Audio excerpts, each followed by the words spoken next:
I'm George Galloway. And I'm Adam Garrie. And together we are the History Boys, because history is in the making. Indeed, all the time, history is in the making. But there's seldom been a more auspicious week coming up in British politics.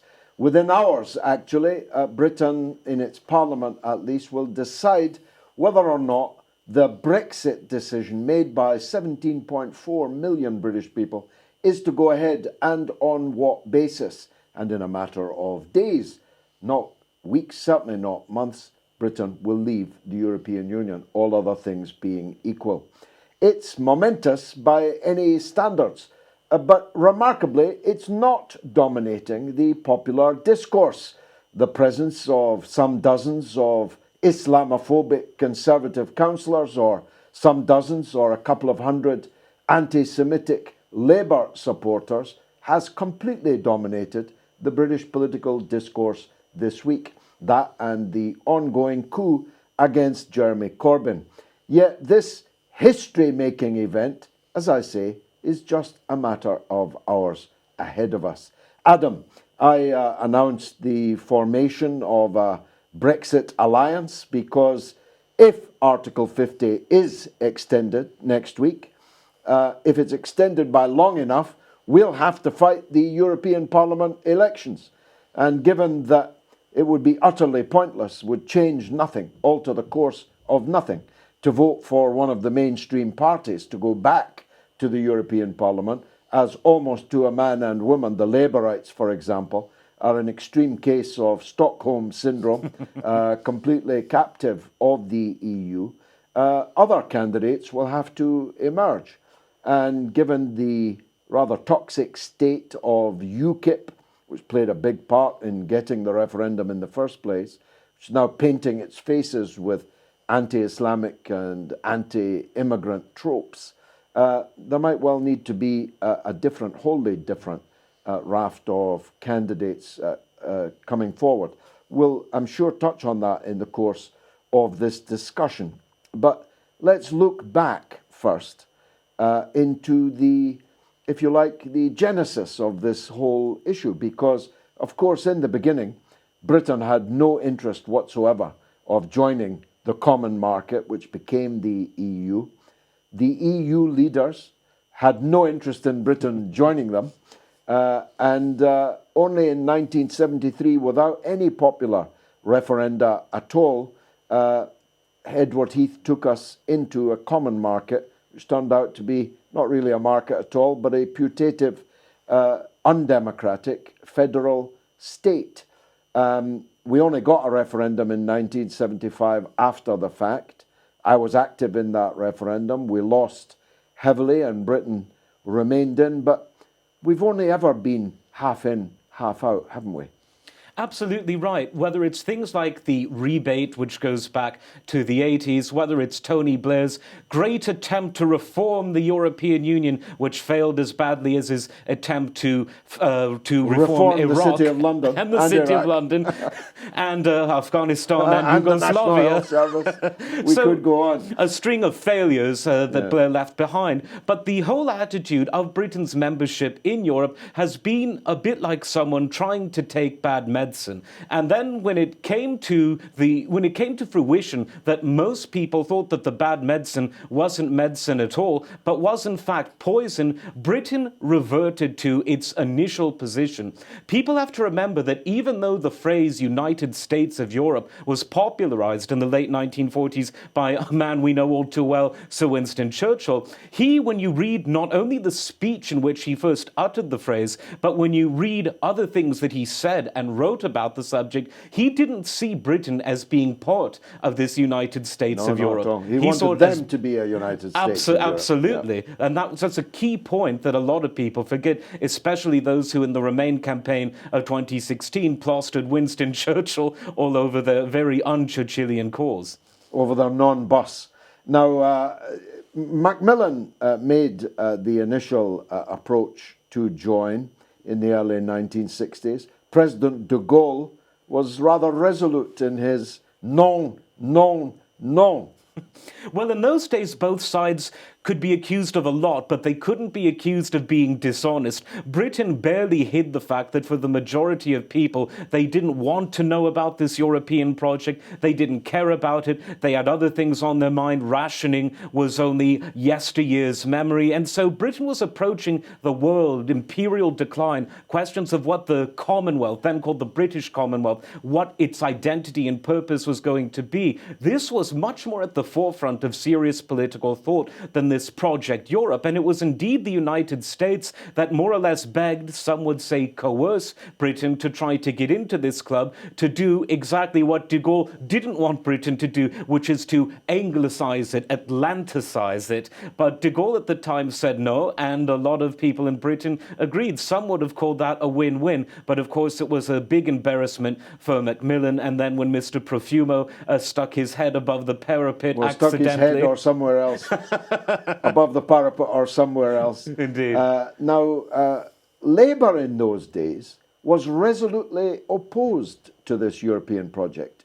Even the right-wing leader, Hugh Gaitskell, Yes. but also Harold Wilson was deeply ambivalent about it. And giants of the Labour Party, Michael Foot, Tony Benn, Peter Shore, Barbara Castle, later Brian Gould, were actually thoroughly opposed to it, root and branch. Absolutely. They opposed it at a philosophical level. They made strong economic arguments for their opposition.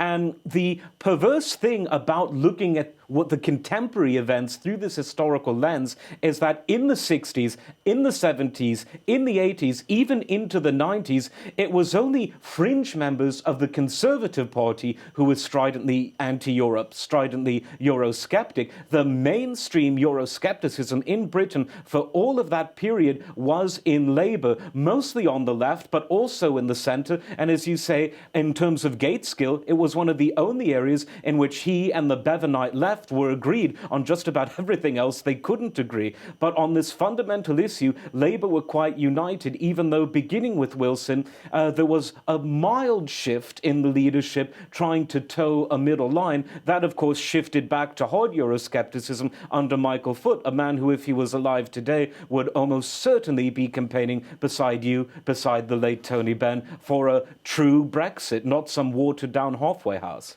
I was there, I don't look old enough, but I was there when Labour began to shift. It's the D word, Delors. The Labour movement had taken one hell of a beating from Margaret Thatcher on the industrial front, the unions, on the political front with Thatcherization of everything, privatization, deregulation, and so on. And along came this figure. He was there today or yesterday and gone very quickly, Jacques Delors, who attempted to sell the European Union, all too briefly, as some kind of civilizing institution, which was the worker's friend. Tell us about that. Well, he was the great seductress, and when your spouse is Neil Kinnock, it's probably not that difficult to be seduced. This is the exact time period about which we're speaking, and he talked about a social Europe. He talked about giving to Britain, through subservience to Brussels, that which many Labour members at the time thought was impossible to combat this monolith of Thatcherism. A bit like the Roman Empire's offer to Boadicea and the revolting English. It's very similar indeed. Allow our empire to rule and you'll get street lighting. And the difference, though, not to switch from Boadicea to Monty Python, what have the Romans ever done for us? I think a lot of people, after this Delors seduction, after the affair ended, they were thinking, what has this European Union ever done for us? Where are the street lights? And where are the baths? If you were to ask the ordinary people who don't see the slush money being flown backwards and forwards between net contributors and net receivers and rebaters and all these things, if you were to ask the the ordinary man and woman, not in middle class and rich parts of London, but in Not in everywhere else. Hampstead, but in Hartlepool. Absolutely. What has the European Union done for you? And the slightly less poor will say, I get to stand in the short queue when I go to Spain, and those who are on the dole, who can't even afford that, will say, nothing. It's done nothing for me. And that is indeed what they said very plainly when they voted overwhelmingly to leave in 2016. It's also a falsification of history, Adam, and perhaps you had to have been there. The idea that Dolores brought us things that we didn't have, couldn't have had with our own efforts, is false. For example, environmental protection was pioneered in Britain in the 1950s. Equal pay, gay rights, and many other things that our received wisdom suggests came to us from the European Union were all in place in Britain as a result of Labour parliamentary and municipal action and trade union power in Britain before we joined the European Union. Most of these things not only came about before Britain joined the European Union, it came around before the European Coal and Steel Community was formed. Most of these things happened during the Attlee government. Proper national insurance, the National Health Service, the house building boom, which, to be fair, was continued by the Tory government in the early 50s, one of the few Labour proposals that they actually did carry forward. But when you look at universal male-female suffrage in 1928, some female suffrage after the First World War, working class suffrage after 1867. This was happening at a time when Europe was a very different place than the post-Cold War atomized, acculturated, we don't know if we're left or right, we don't know if we're coming or going EU of today. And so it really is, for all the negative things that we talk about in terms of British imperialism, in terms of a rigid class structure that are negative, look at all the British achievements. As you've said yourself, culturally, you had the Beatles, you had rank films, you had all of these wonderful things that were being produced. We were the cultural capital of the world. Absolutely. In the 60s, it was not about Broadway, it was about Cornaby Street. That was at the same time that de Gaulle was saying no to Mr. Macmillan. Now, Dolores is dead with a capital D, not just himself, but what he claimed the EU could stand for. For the last 25 years, the EU has been an ultra-rigorous, neoliberal orthodoxy rammed down the throats of the people of Europe. And the more it expanded, with unbalanced economies coming in, the more that was true. Absolutely. The mask has well and truly slipped. The European Union is essentially a corporatocracy. It's for free trade internally, but it sticks to very civilized and European fingers up to China, to the great powers of South Asia, to ASEAN, Southeast Asian nations, when it comes to trading with them. It's all for promoting peace abroad at gunpoint, but it's doing a very poor job to keep societies that were supposed to forever be at harmony with themselves since 1945. Things are frankly going in an opposite direction. Extremism is back in Europe, in all parts of Europe, and it's more than one variety of extremism too. Wages are stagnating, living standards are going down, countries are in recession and blaming one another. The Eurozone has gone from something designed to be liberating to being what Nigel Farage accurately called an economic straitjacket, not just for Greece, but for Italy, Spain, Portugal, and the list goes on. It's no wonder countries like Poland, who are actually doing quite okay economically, don't want to go into this Eurozone. So these Elysian fields that Delors and his fellow travellers in the British Parliament during the 80s and 90s, this era of the Maastricht Treaty, the end of history from whence there will be no turning back, these people have been utterly discredited. It's not that the arguments on the Eurosceptic side to the left or right are so brilliant, though many aren't, but their own threshold that they set for themselves has totally collapsed. They have failed by the tests that they themselves authored. Inspiration has reached me that reports of the death of Jacques Delors are greatly exaggerated. He's still alive at the age of 93, but Delorism is long dead, as you've just brilliantly described. The truth is that when the referendum came in Britain, there were far too many people who were able to say, what has the European Union ever done for me, for the EU cause to prevail? Indeed, its proselytizers were reduced to an entirely negative case that things will be much worse if you leave. They fought from the negative position. Yes, no one could say, we must remain within the European Union. Look at all the good things it has given us. It has produced, because that would have been laughed out from Hartlepool to the southwest of England, up in the post-industrial wastelands of Britain. The idea that the EU was a good thing for them, that the status quo was somehow defendable, not just defendable, but aspirational, is so ridiculous that notwithstanding every living ex-prime minister, all of the leaders of the political class, almost all of the big media barons, all of the City of London, all of the CBI, all of the TUC, they all implored the people to remain in the EU, and the people said, up yours, Delors and his heirs. There's one thing on that list that you're forgetting, all of the Barack Obama as well. Indeed, and the deep state and all the rest of it. I mean, it was literally a peasants' revolt, wasn't it? It absolutely was. And at the end of the day, people will vote to preserve that which has done something for them. If there was a vote, maintain and strengthen the NHS or privatise it, 97% would be in favour of keeping and strengthening the current NHS model. And there are many other things. I would think that if there was a vote, do you want to go to war in Iraq, in Libya, in Syria? Most people would say no, because who in Hartlepool, who in Manchester, who even in London can say that killing Iraqis somehow did something positive for them? In fact, it did the opposite. It has spread a wave of international terrorism which now transcends national borders. The same terrorists that threatened life in Baghdad now threaten life in London, and that wasn't true, certainly not to this extent, prior to 2003.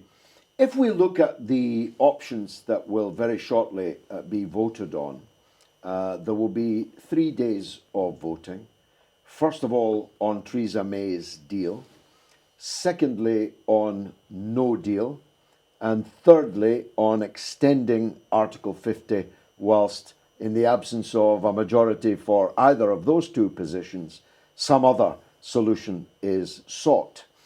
It's my view that the Prime Minister's deal might get through, and if it does, the Brexit issue will not go away, because for many of us, Mrs May's deal isn't Brexit at all. It's Brino, Brexit in name only. And so the flag for a real Brexit will continue to flutter and, I hope, fly. But if her deal doesn't go through and the Article 50 is extended, that will merely prolong the agony, won't it? They'll be using any extension to find further fiendish ways of betraying the Brexit decision. Well, what I would say to the viewers is, imagine this. A utility company sends you a bill and it says you must pay it by this date.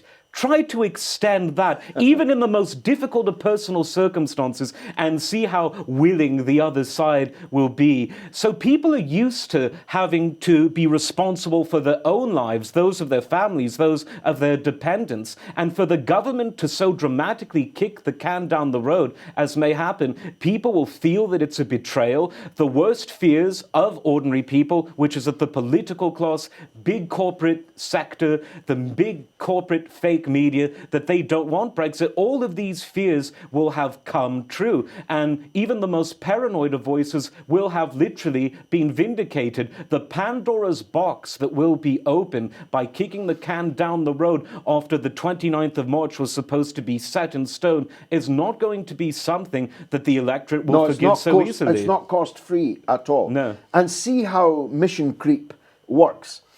We were told it may have to be extended by a month, perhaps 2 months. And then the story was that, well, the French would insist that it be extended for 2 years.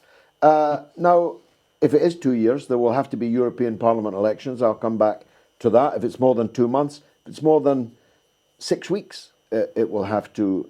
We'll have to fight these European Parliament elections. It's quite obvious to me that this is what happened in Ireland, in France, in Italy, where you're told to keep on voting until you vote the right way. And that, in turn, furthers the devaluation of the EU's political currency, doesn't it? Absolutely. But I think the instance of Brexit is a special case in the following way. Of course, they're going to try to make it best out of 3, best out of 7, best out of 25. You know, I mean, everyone in this studio here will be very old by the time it ever happens if these people get their way. But this is the difference. If you were to ask people, what is the Lisbon Treaty? What is the Nice Treaty? What is the Amsterdam Treaty? I think most people would say, we don't know, but we don't like the sound of it. With Brexit, it's the people who did know what they were voting for, and the politicians who, in their arrogance, never expected that vote, didn't know what they were going to do. It's the people who have total clarity on this issue. It's the political class that have their heads up their own backsides. Now, if we have to fight these European Parliament elections, just ponder this. A very small percentage of the electorate votes in European Parliament elections. Quite properly, because the European Parliament is a rather unimportant institution, to say the controlled least, by people whose names we can't pronounce, don't know. But the 17.4 million, or those of them who've remained steadfast, let's call it 15 million. Or maybe 20. It could have grown. Yes, it could have grown. It could have grown. It could have shrunk slightly. Yes. But at the very minimum, 15 million people regard this whole period as having been a prolonged stab in the back, yes, a prolonged conspiracy by the powerful to cheat them of that which they voted for and won. They'll all be out to vote. Absolutely. And if they all come out to vote, people like me, if I stand, Nigel Farage, if he stands, I think we'll sweep the boards, don't you? Well, even before the word Brexit existed in the common lexicon, the last European elections were swept by UKIP, and the ones before by Nigel Farage UKIP. Absolutely, which is a pre-Batty Batten and pre-sort of Tommy Robinson on defence. Yes. God help us. Yes. Yes. God help him. No, they did. The UKIP won the elections out the park.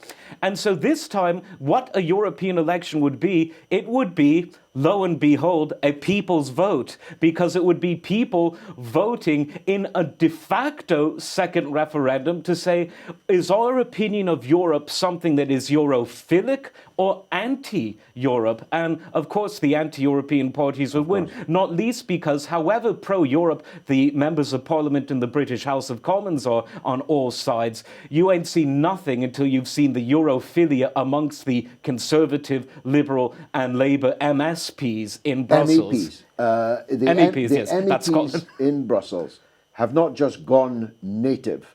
They even eat continental breakfasts when they're at home, never mind when they're in Brussels. And therefore, there's no point in voting for them. And in any case, those that think like them have got plenty of parties to choose from. Indeed. They can vote Labour, Conservative, Liberal, Democrat, Green. These are the European Union parties. But the 15 million, 17.4 million, maybe more, they will be looking for someone else to vote for, to tell them again, in Nigel Farage's phrase, a very good one. Yes. Vote to tell them again. And I think that that will change the paradigm considerably. It will increase pressure on the Conservative Party because a lot of people who would normally vote Conservative will vote for one or other of the anti-EU lists that will be on offer in the elections. It will put pressure on Labour because it will show them that this late and disastrous turn to a so-called people's vote to overturn the result of the first people's vote before it had even been implemented. It will be a new set of tanks on the lawn of the power in Britain. And the elite don't seem to know how to handle it. They've tried everything, the Electoral Commission, the HMRC, every state organisation known to man has been moved in to harass and harry and, if possible, destroy those that stand against them on this question. But the one immutable fact is that tens of millions, nearly, of British people want to leave the EU. And history is on their side. Every time in the 20th and 21st century that Britain has tied itself into some sort of entangling economic or political relationship, it's gone bad. Bretton Woods forced Britain to devalue the pound disastrously twice, once in 1949, once in 1967. Something very similar when Britain went out of Bretton Woods and into an even worse system, the exchange rate mechanism. George Soros, and this is a true Soros story, not a conspiracy theory, he literally broke the Bank of England. It was Black Wednesday. These are just three examples. He made billions on that.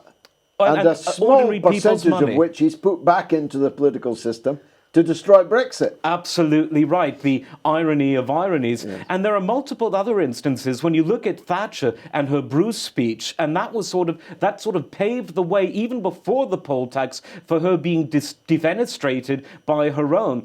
The European issue, these entangling alliances of monetary union, monetary cooperation, political cooperation, they always for Britain end up very, very badly. And that's before one talks about the entangling military alliances which caused the First World War. After all, Emmanuel Macron wants to do just that again. Well, let's in the final few minutes mention that.